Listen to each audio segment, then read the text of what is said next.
Hello and welcome to the Aftermath. We've got a hell of a day of matches to pick over. We've had shifts up and down the table. We've seen second place fall even into the relegation zone, unfortunately. And we've got to break it all down. And we've got an incredible set of guests here tonight to break it down with. But what we're going to have for you tonight, we're going to be talking about the final standings, because we're going to have the final confirmed standings for us. We're going to look at those top teams and how they got there, which is some incredible stories.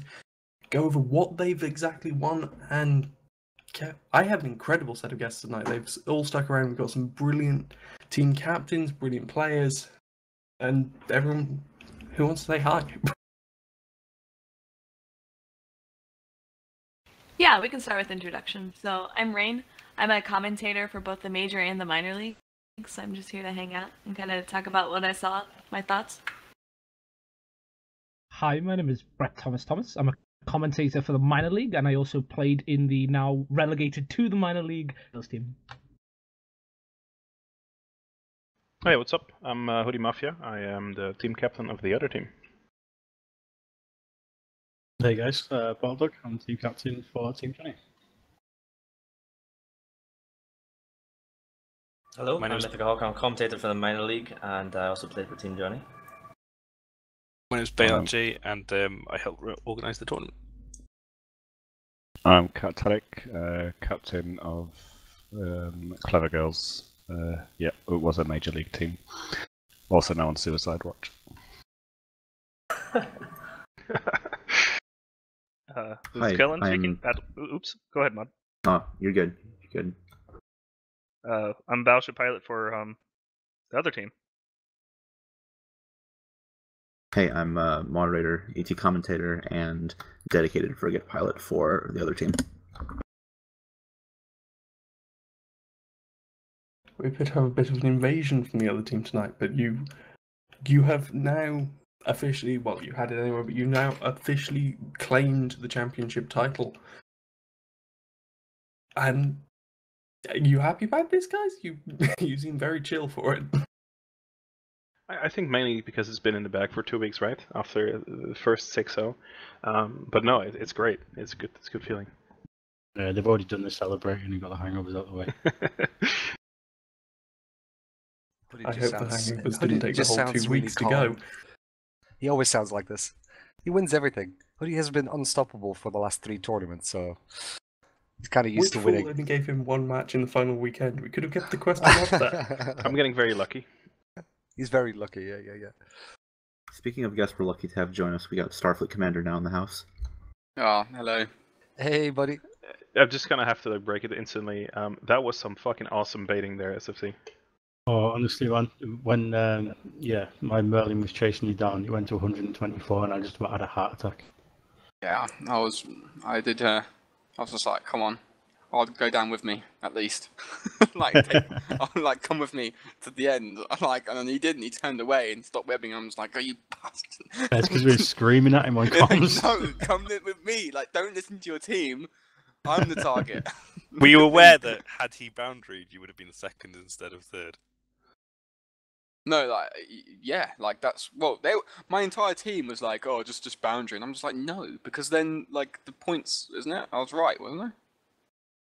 I was trying to get it to crunch some numbers in the background, see if we had enough points to make it or not. So yeah, basically, had they not got a domination victory, you would have been tied on league points, and it would have gone to the most amount of points killed. Which, to be honest, actually, I'd have to go back and check. But I think it was really, really close on that.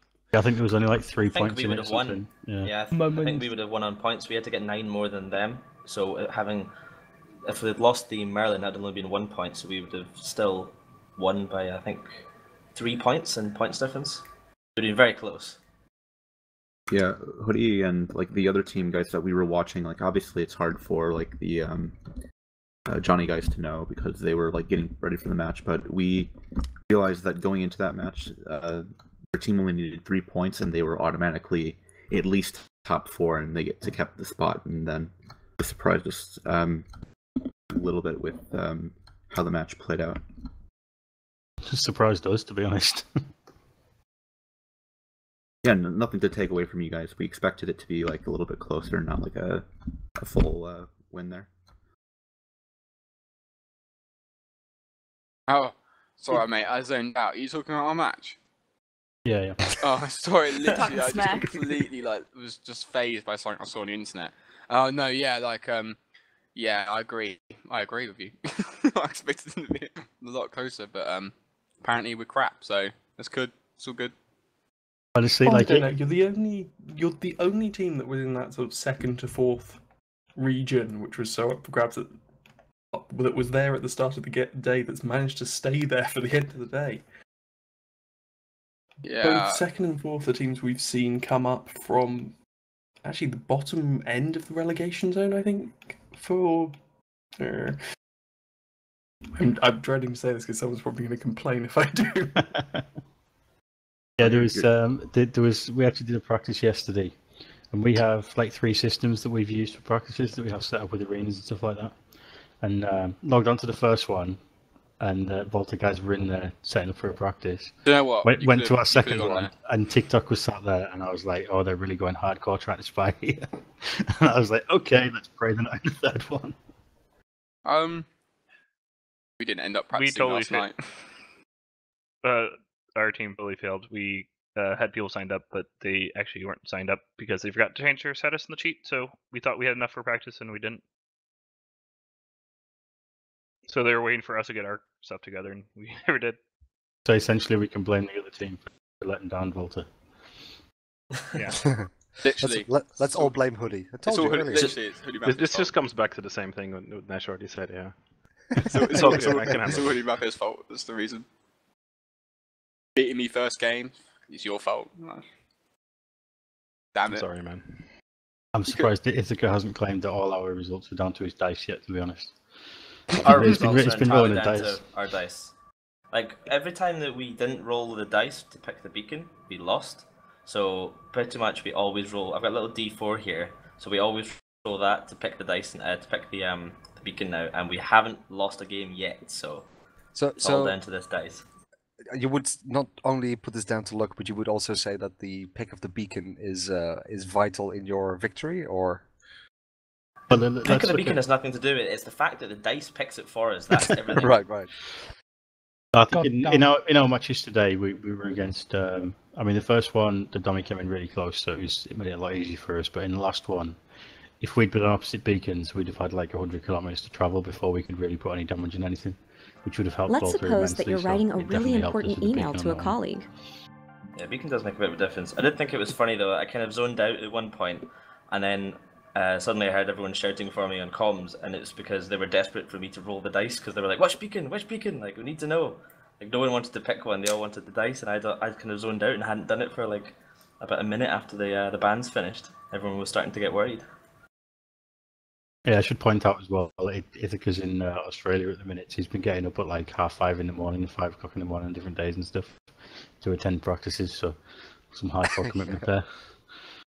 Very good. Yeah, I mean it's only 8:15 in the morning now, and we're finished. So I think today it started at about 5 a.m. You're going to work today as well? Yeah, but not until 3 p.m.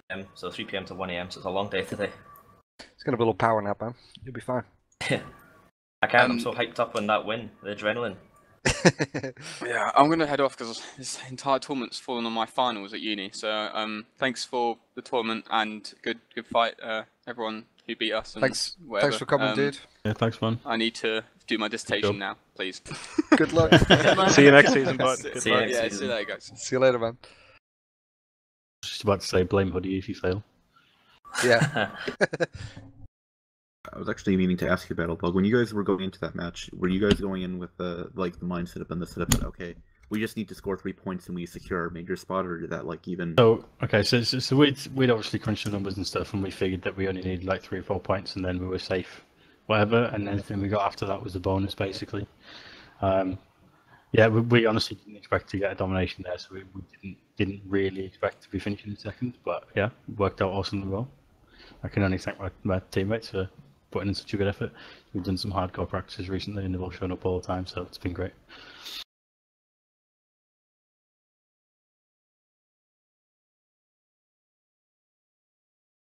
Actually, one of the things I was worried about going into this weekend, right? I mean, with any round robin system, you're always afraid at least from a broadcasting perspective, that there are going to be a bunch of matches at the end really that don't actually matter. But something that was really exciting here was that every match, or almost every match at least, mattered a great deal for the standings, and that was really exciting to see that storyline come to its conclusion, especially with CCP and all the viewers we got from their hosting of the event. It's been absolutely brilliant having it go actually down to the wire as to who was going to be getting through. And that incredible final match throwing Team Johnny, of course, up from 5th to 2nd. But with Hoodie Murphy, you've had an absolutely incredible season, as everyone's been saying. That beautiful 7-0. You didn't quite manage to get 100 points, though. You got 99 points for across this entire season. Just pipped at the post on that one.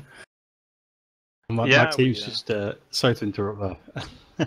My team's just pointing out that I should really tell you all that we lost 6 or 7 coin tosses there, so we definitely got screwed a bit on picking red or blue. See, and this is one of my favorite subjects this season, especially. I don't know where Bay put that up, whether that went in the staff channel or not, but Bay, if you're around to the last picture you just put up there, just make sure you stick it in the public channel as well. The interesting thing is, and this is obviously a major worry in terms of game design for on our end, to make sure that we have a very balanced tournament. And it started to look like, the first couple of episodes that we started the show, that there was a very big favorite for the teams picking blue if they had the opportunity. So we would do a coin flip on our end to see which team gets to coin flip to then choose whether they're blue or red. And for the majority of the beginning of the season, at least, a lot of people started picking blue because there were certain options where you can force the opposite team into certain compositions, which was obviously favored. And interestingly enough, towards pretty much the last 2 episodes, so both for the minors and for the majors, the tactics completely switched. Like, the majority of the picks were actually red. And we closed the season on exactly 50-50 of people picking blue and red, and in terms of wins. So that's very satisfying.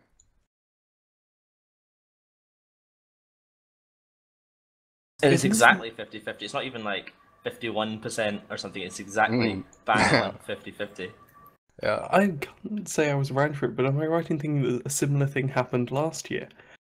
The season 1 was bang on 50-50 as well. I think there's a certain amount of great on my part. I said, like, it was starting off, like, I would be happy if it was like 40-60, since we can't really like model or test a lot of these decisions before we put them in the hands of players, basically, because it's it's not what, because we're creating a sandbox within a sandbox.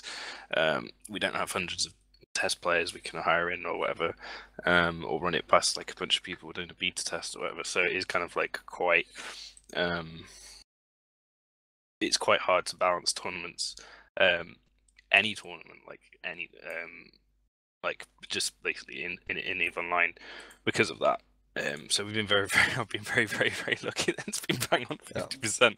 I mean, like, I think that, like, that's one of the reasons why I like this tournament, for example. I don't want to get too sidetracked onto like the tournament already, but I'm pretty hyped for this year. But like, I think that's one of the reasons CCP just make minor adjustments each year instead of like radically overhauling anything, because they've come up with a format that works for AT, and they don't want to kind of like, they haven't got they can't play test it. Basically, they have to kind of just work on the basis of what happened last year, factor in some of the rebalance changes over the last year, and then they make a couple of tweaks because they kind of know the format works and everyone likes it. But yeah, like, creating a new format for any person starting a tournament is very kind of nerve-wracking, because you have to kind of make a lot of assumptions. Yeah, I mean, and there's added issues here as well, and this again on organizational part, and specifically on Bay, obviously, who does our tournament and game design for everything that we do pretty much at EVMT. It can be incredibly taxing, because you know what everybody in this channel is like. Everybody has their own opinions, and everybody is do their own team balancing and theory crafting and all this kind of stuff. So everybody has a really strong opinion on ship fittings, what the balancing should be like, what the banning should be like, what the banning order should be like, and all this kind of stuff. So it's basically done from an experience from Bay himself in terms of his tournament experience and game design experience, and also listening to the captains and co-captains that we have on our Slack. We do take all comments very seriously. We take all comments on board and listen to it and try and work them into all the processes that we do.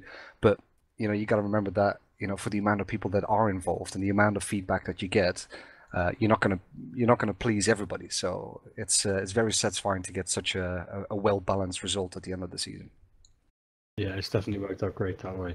I wish the viewers actually on the stream could see the picture that Beige just posted in the Event Slack. It says 56 games, 50% red, 50% blue, and then just a picture of a mic drop. Yeah. Very nice. It's interesting to see if you actually look at the. I don't know if Becky can pull it up on the screen, but you can see the shift from the beginning. There's quite a difference in the major and the minor league as well. Like minor league was much more heavily blue one, and then actually it turned out towards the end that red heavily had heavy success with the major league. So quite interesting things for me and Aleksi to examine postseason to kind of see what balance. There's definitely changes.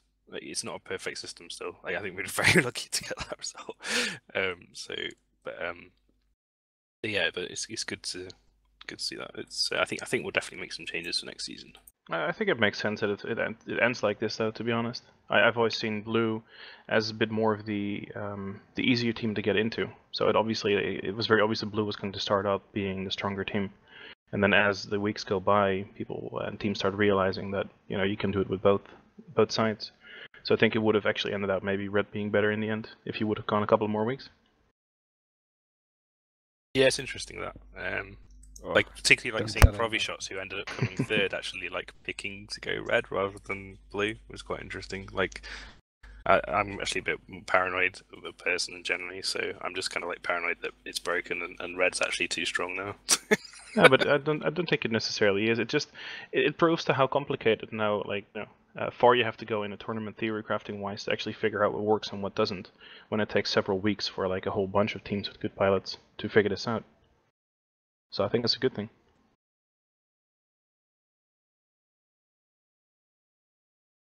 Am I right in thinking we actually had all red wins today? I can't find any evidence to the contrary right now. I double and triple checked it before I put that picture up. Was it? I thought the first one was a blue win, but yeah, the rest was all red. It was all red. Including the last match, which coin toss was won by Starfleet Commander, and he picked to go classic blue, like the earlier tactics in the season. And then B-Dog smashed it with the red. He wasn't happy with the red, but he smashed it anyway, which is cool. Yeah. To be fair, I'd have picked blue as well, definitely. And honestly, given a choice, if every coin toss that I won, I was going to pick blue. Simple as. Yeah. I don't know what you feel about that, Hoodie. Am I right in thinking we saw Provi shots picking red as well with their... This is it actually caught me off guard. Occasionally I'll chuck a joke in.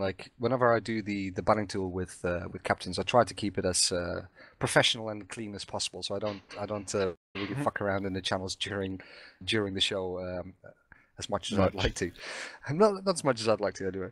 But yeah, Provishots captain Eos Cannon picked red, and I just chucked a snipey little comment there at him, and then I read back and I realized that he'd picked red, and I was like, oh, sorry, you picked red. I didn't mean to call you a whatever I called him, and yeah, so I had to reverse back there, and I was like, wow, I hope you win, and he did. Well, it wasn't a bad choice because they've managed an 80% win rate on red side, which.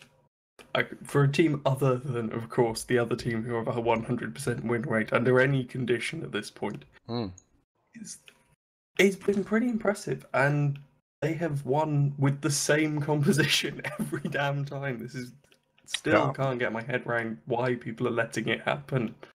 I think if anything, from the teams that have really shone and made an impact this season, I mean, we can keep talking about Hoodie's team, but everybody, getting clean 7 wins and ending top of the season well before the season is actually finished, is an amazing achievement. But From my you position know, as for the for stats what is blogger. left.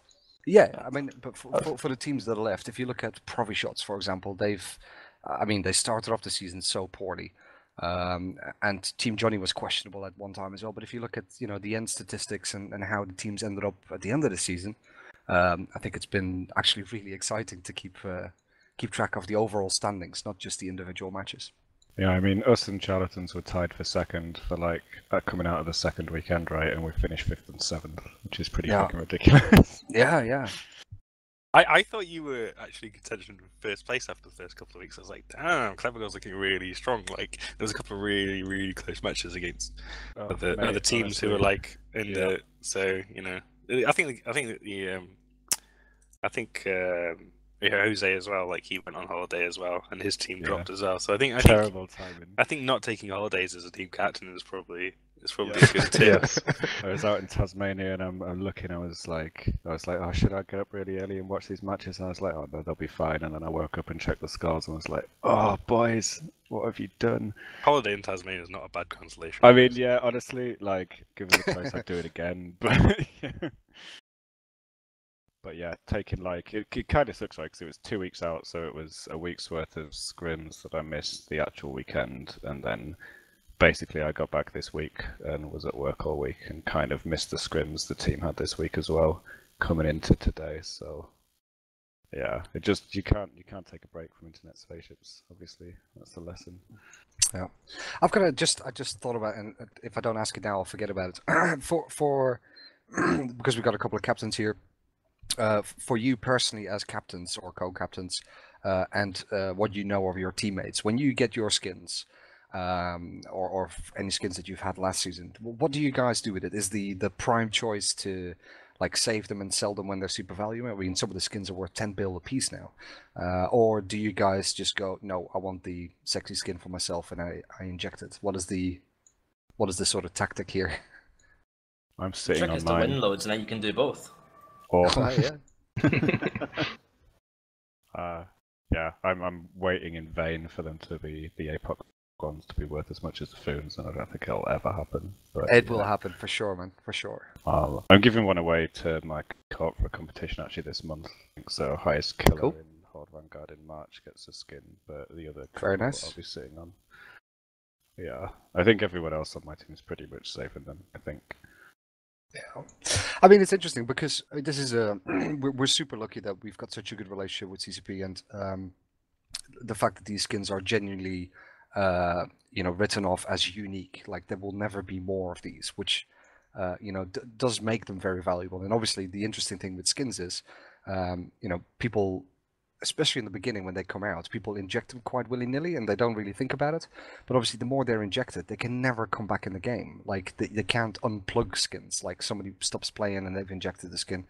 It's like the price will keep on creeping, which is, I mean, as an investment, and I'm terrible at playing the market. I've invested in quite a few of the IGC skins myself, but I hope it pays off at some point. Nash, why don't you tell everyone about what happened to our Alliance tournament skins a couple of years ago? This is an experience that we keep between ourselves, because it just proves how incredibly bad I am at Eve and life. So I think it was just numbers. Like, how many was it you sold? I think I sold 35 in one go, and I missed off 0 when I put the price up. So they instantly sold.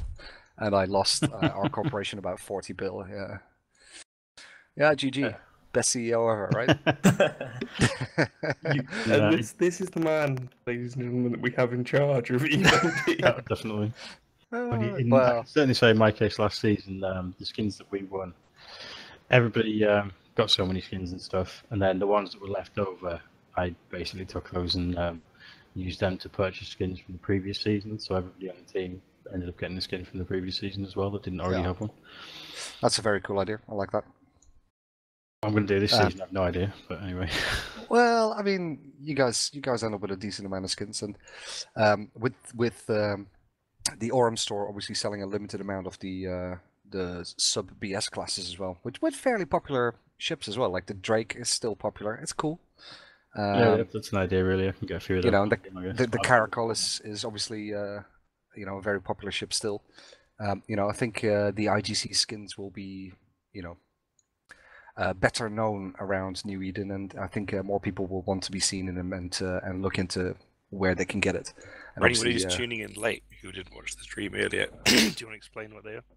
Yeah, absolutely. So to promote Eve Sport in general, but specifically to promote the tournaments that we've been running, CCP has put up a couple of ship skins that people can actually buy. So rather than having to participate and win in some form or another, or basically place in the tournament, you know, anybody can basically buy IGC skins. But they are only limited to specific ships. So it's the Kaldari Destroyer, we have the Kaldari Cruiser, the Caracol, and the Kaldari Drake. And you can buy them either in a set, which I believe is 2,160 Aurum, or you can buy them individually for 800 Aurum. And they are very limited, so they're only available until the 4th of April, so they're only available for another week or so. So if you do want a very cool IGC skin, then make sure you buy them.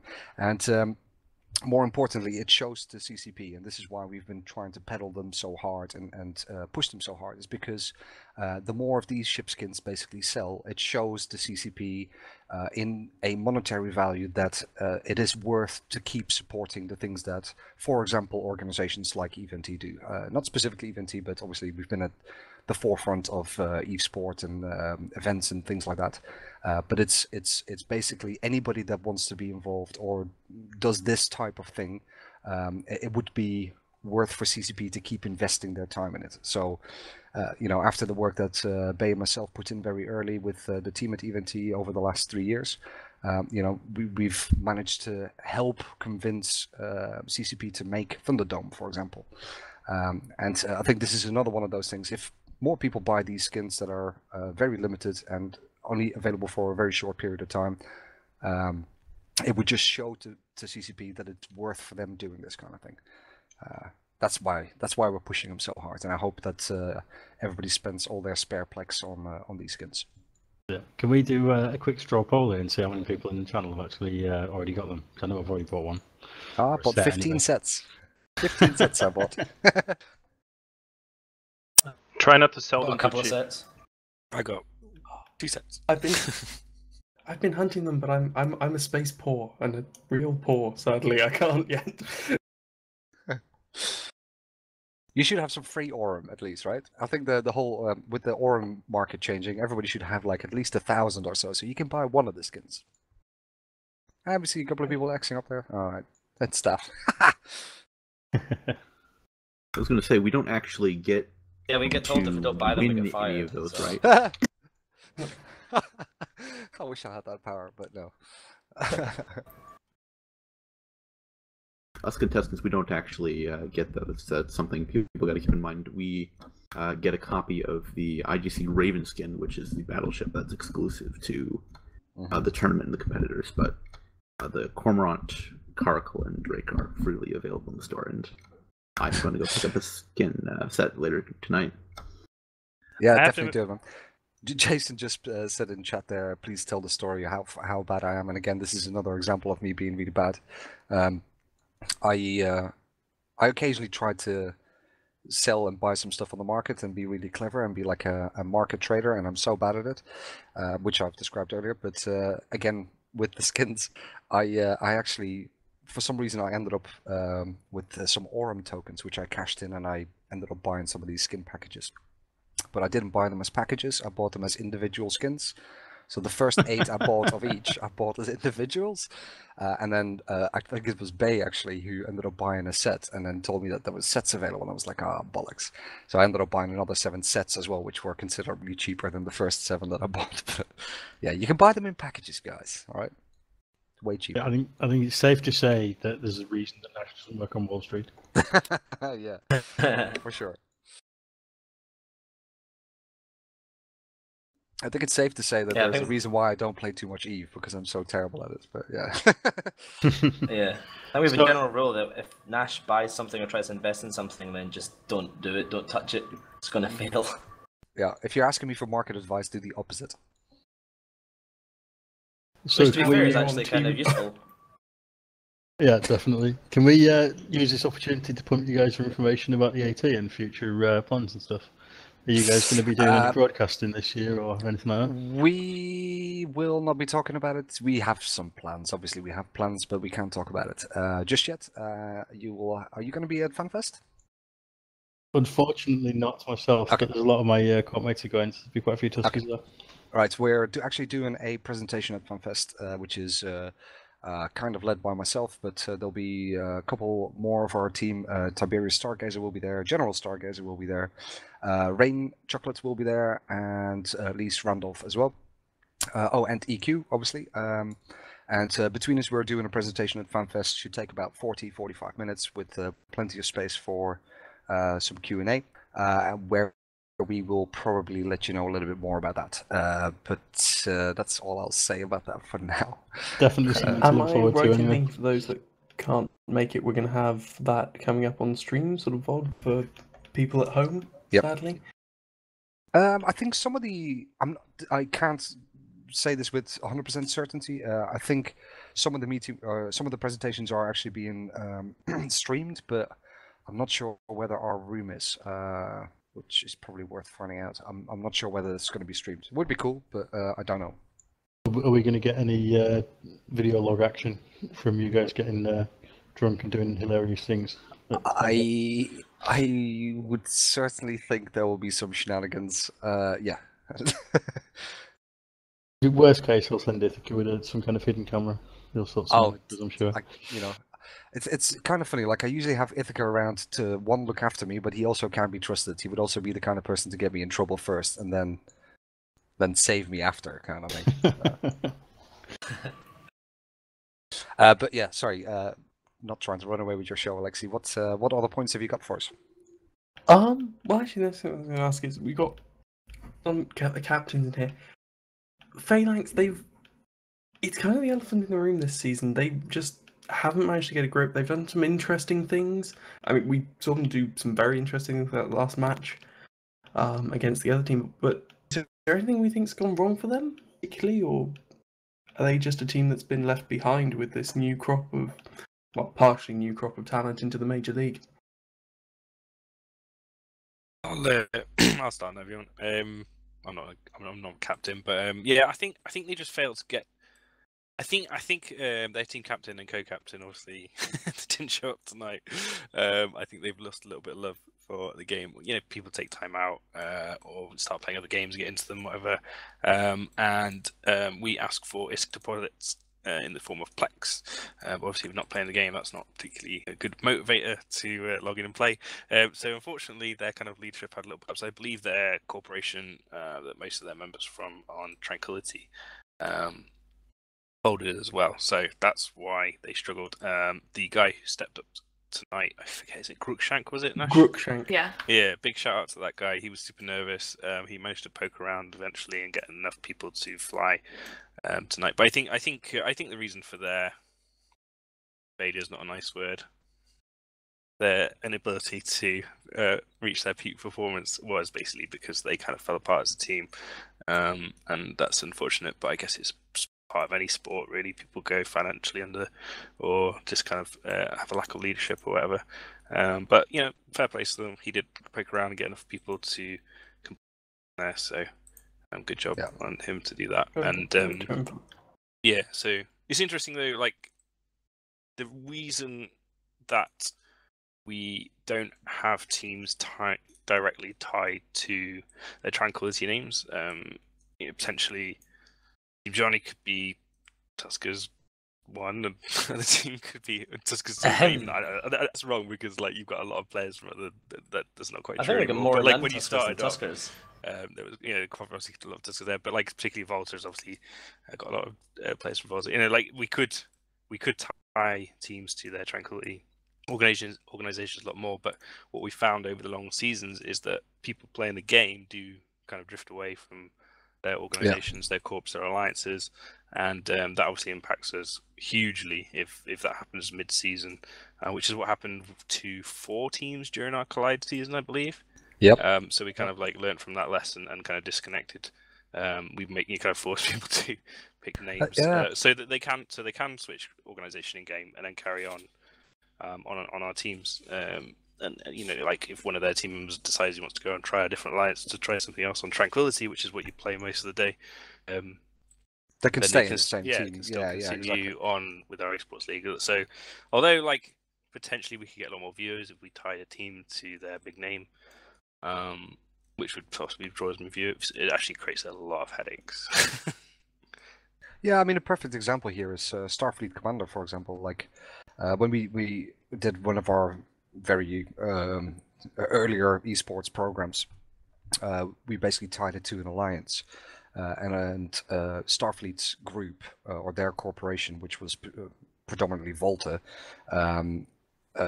in their alliance that they were with at the time, that was pretty much collapsing, and their relationship with the alliance wasn't really working. But by that point, we were halfway through the season, so we couldn't, after they left, like still market it as that specific alliance. But it just made it really, really awkward. And I think the setup that we have now with team names is much more, I guess, taken from the old school Neo tournament.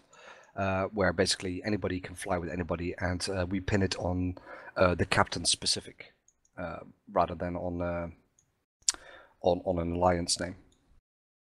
Yeah, I think it's definitely good to do that because it gives you that opportunity to bring in players that aren't necessarily all in the same corp or aren't necessarily all in the same alliance, you know.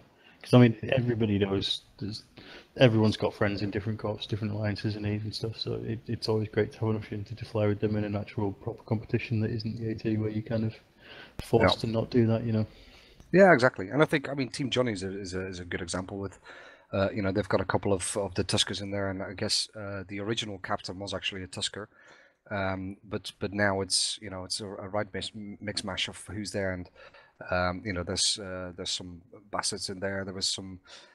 It's generally a group of local pirates that sort of stuck together and play together or see each other in space, and they've sort of come together and made a very solid team, which you know, is interesting. It's very, very good. Yeah, for those that don't know, that isn't Nash just abusing people.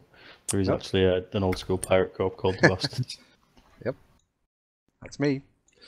Just on the Phalanx point as well, I think it's worth pointing out that I think it just shows like the strength and depth in the league at the minute. It's not just about understanding the meta and understanding how you do your bans and stuff. You've got to like tie that into then the piloting and how you fly things as well. So yeah, exactly. It can only take like being slightly off on one of them, and you just get totally screwed in the match. This is. I'm glad that you said that, and this is one of the things that we've really been trying to push our commentators to as well. Like, you know, it's very.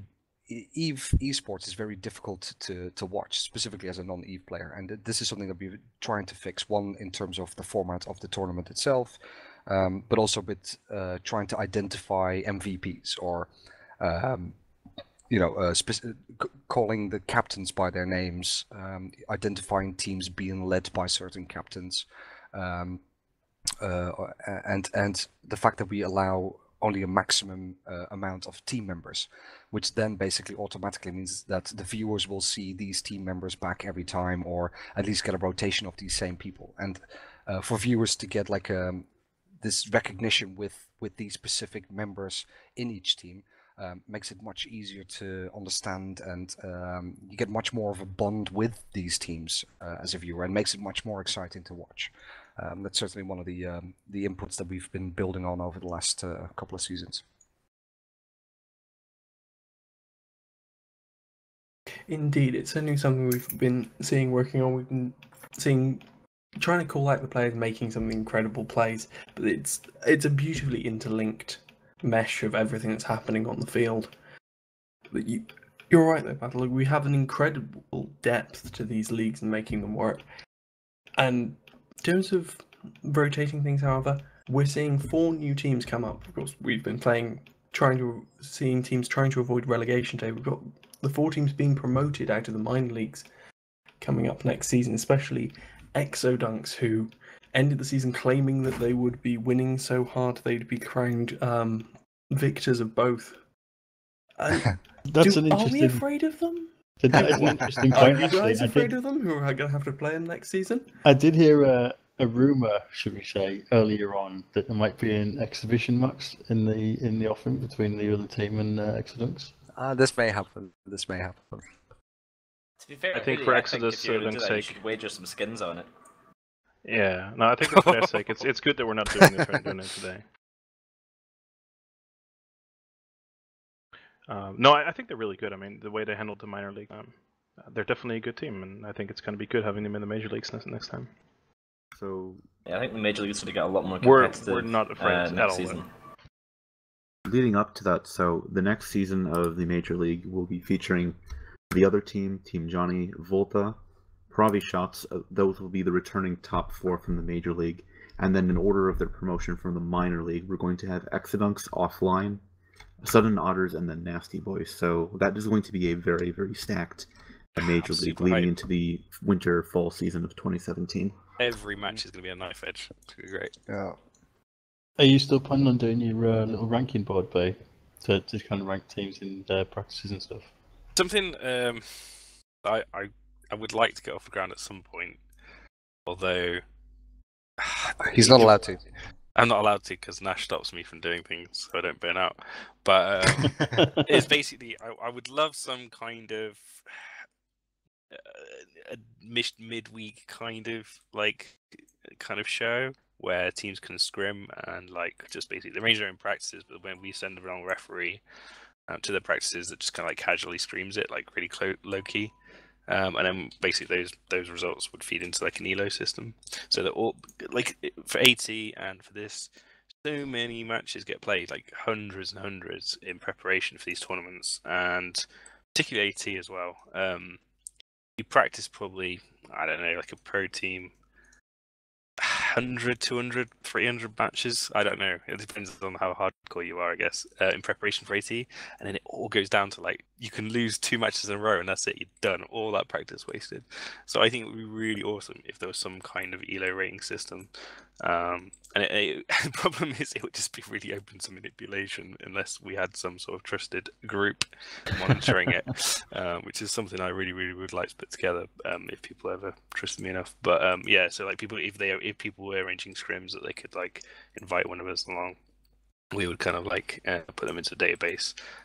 So that so all those scrims basically kind of count to how good you are, really, even if you fuck up in the tournament. So it's a work in progress. It's something that I dreamed that would work, but it's a lot of effort. Yeah. The reason why sometimes I have to be quite strict with Bay, because between me and Bay, we catch up quite often, right? And the thing is, Bay usually comes up with the craziest ideas, and it takes him about a week or 2 weeks for me to be convinced, and then I'll throw everything behind it and go, yeah, this is a great idea.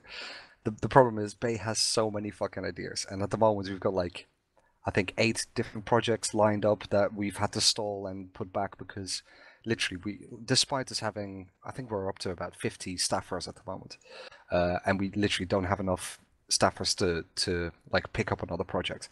But yeah, I mean, something like that, like what Bay just described, would be a dream, really, in terms of where we would like to take EV Sports. But yeah, exhibition games would be really cool. Yeah, that would be good. Bay, make it happen. Yeah. Give us more staff, Or FanFest, exhibition match, Event T versus CCP. There you we go. did this. We tried We it did once, this.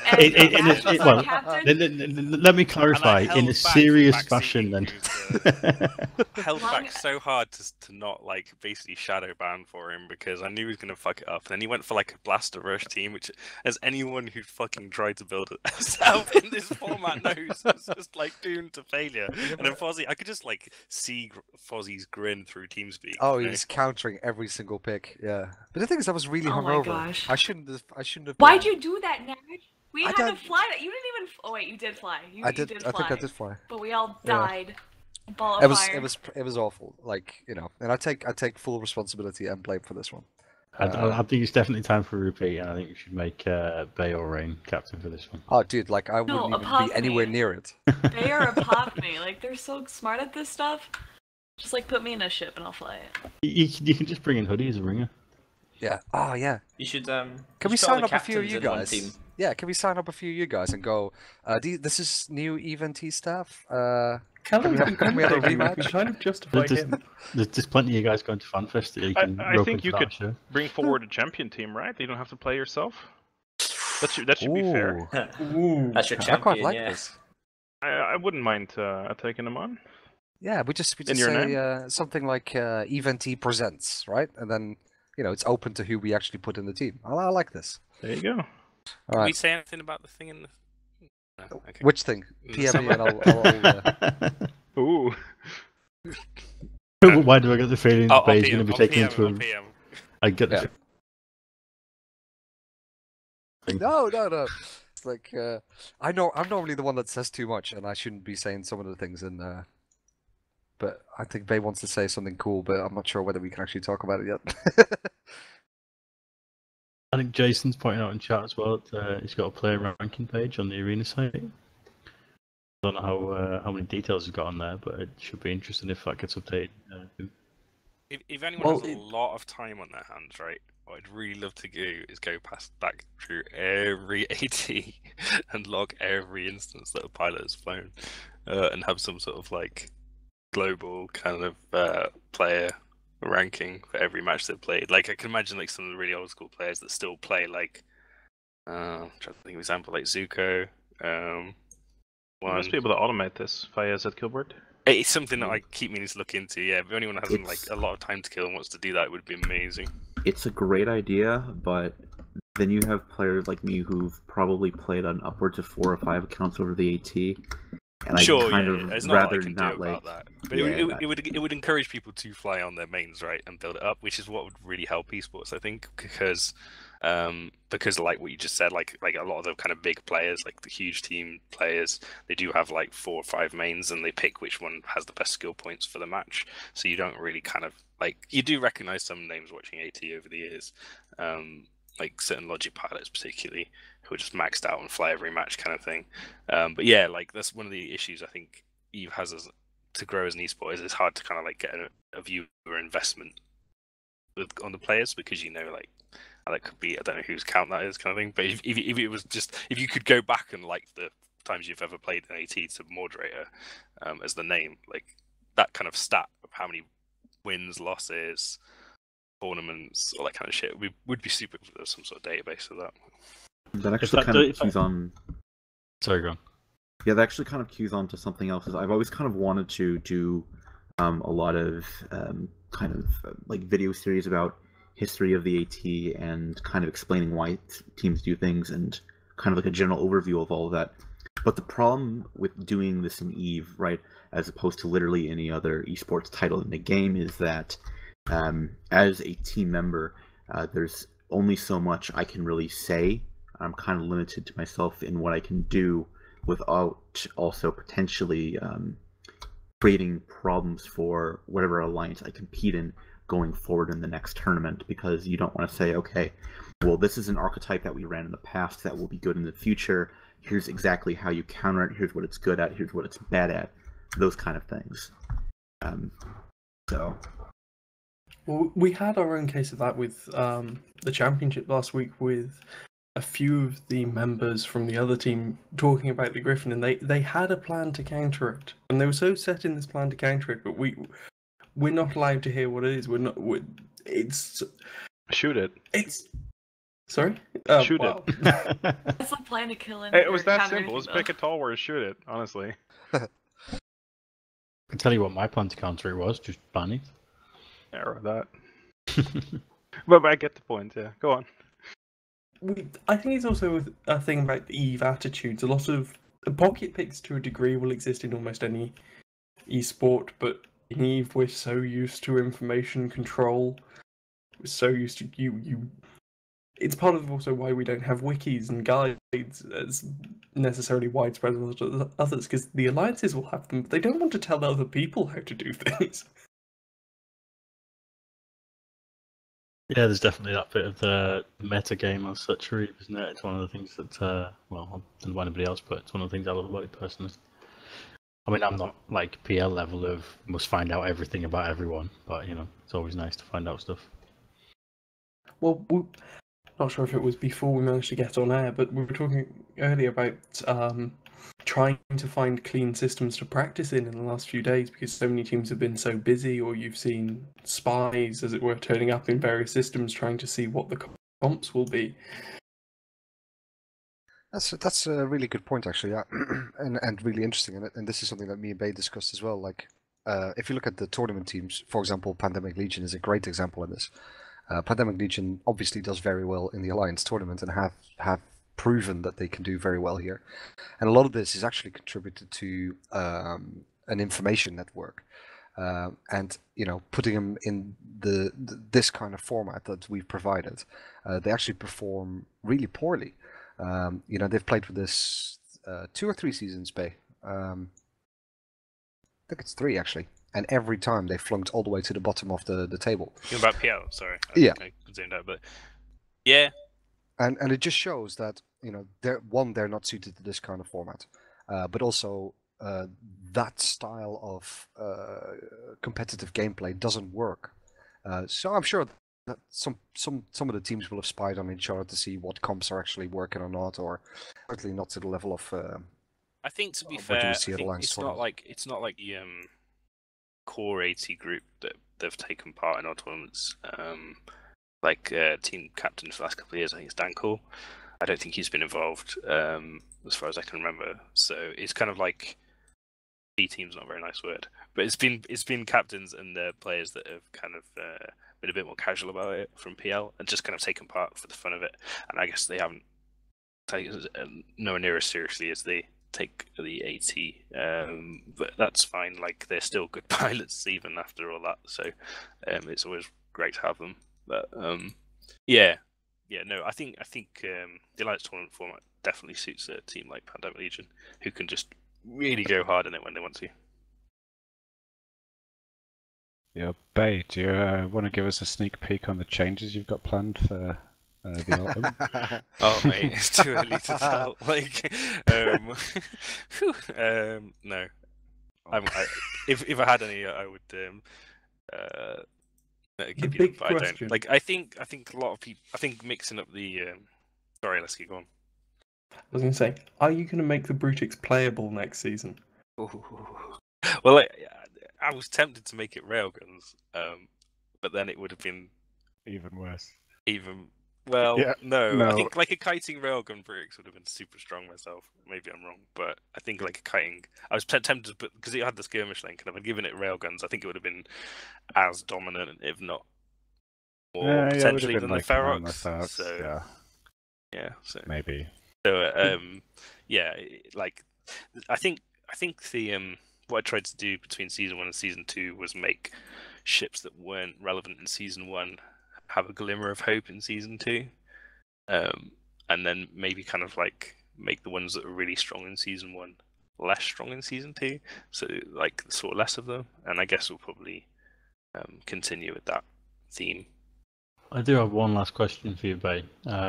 Is there anything that you saw in this season, now that the teams are doing quite a lot, that was really unexpected for you that you didn't anticipate initially?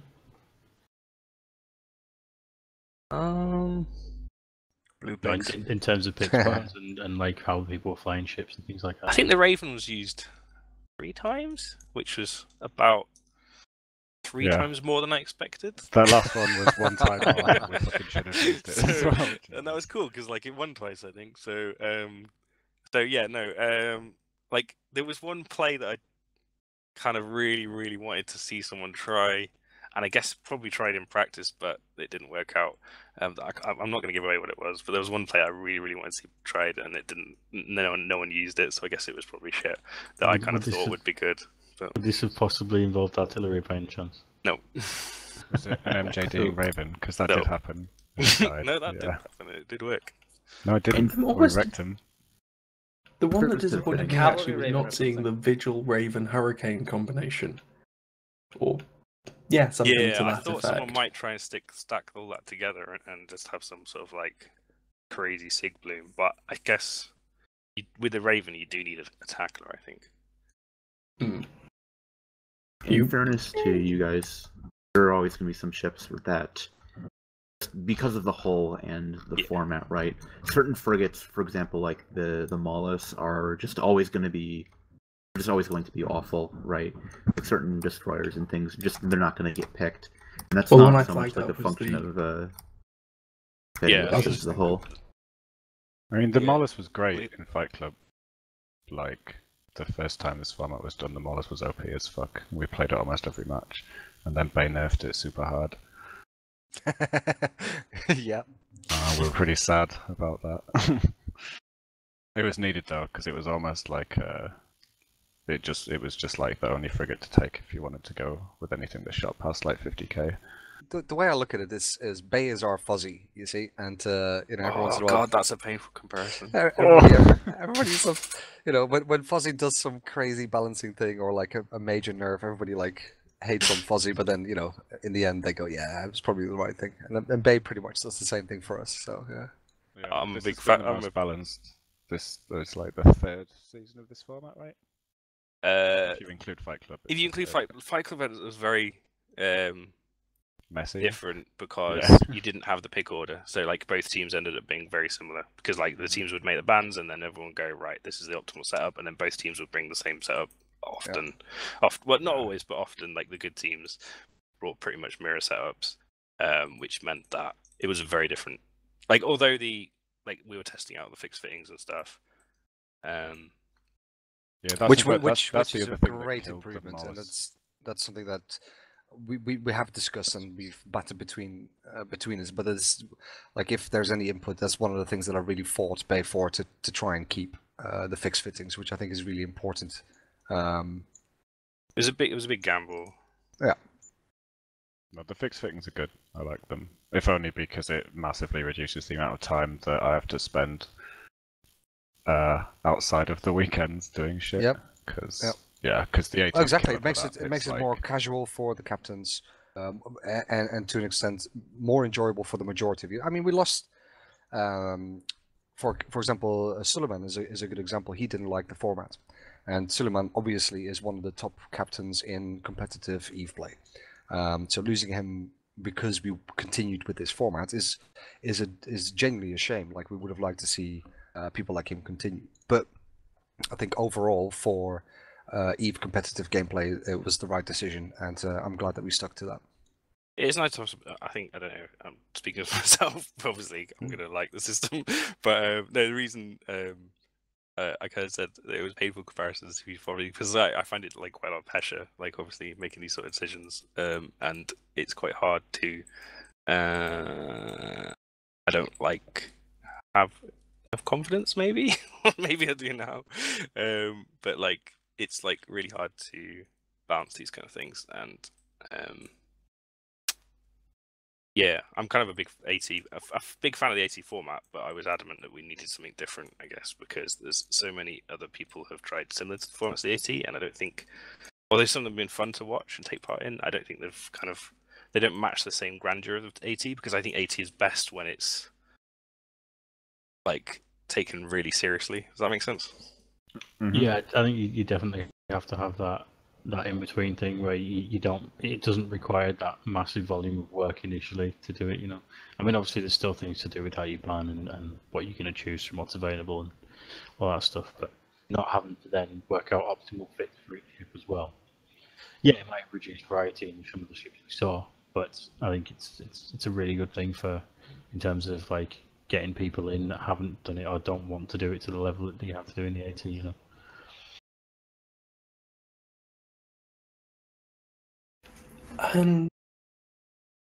I think we're about ready to wrap it up for the night and wrap it up for the season, in fact. And it's been a truly incredible season. So many people have put so much work into making this happen. I mean, the list of people to thank is absolutely huge. I believe we have a slide ready, and a stream delay always throws me on this as to whether or not they happen. But we have had a brilliant staff who've, of course, all done this through volunteer hours, and we've been very lucky to have them for all of this. We've had, of course, Bays, but so much effort and so much worry into putting this together for us. but we've had some fantastic hosts and commentators who've come on. We've had some incredible guests. We've got people like Equalizer and Biohazard, and all our referees who've been working behind the scenes, working incredibly hard and swearing a lot of the time when we're not broadcasting, but making this happen in a way that we can. We've had our sites teams who've been making sure all this content is there for you, making sure it's all gonna making sure you can see everything that's going on and keep track with everything. We've had all these teams who've, as we said, they've not had to absolutely break their backs like they would for the AT. They've put loads of time into practice, loads of time into play. And we have to thank CCP. They've given us some brilliant guests. CCP Logic has given us Thunderdome and helped us set this all up. And of course, they've made EVE, the game that would make this all possible. And I think that's covered most people. Is there anyone we think I've forgotten? No, I think the sheet that you've got up on screen right now gives you a bit of a taste of the amount of people that work on a project like this. And yeah, maybe I guess a final shout out for anybody that's really enjoyed it and perhaps has any skills in any of the subjects that you see on there and wants to be involved either with our staff or wants to be involved with the tournament themselves. Don't be scared, get in touch with us. We're always interested to speak to people that want to help out with any of the many volunteering projects that we try to head up.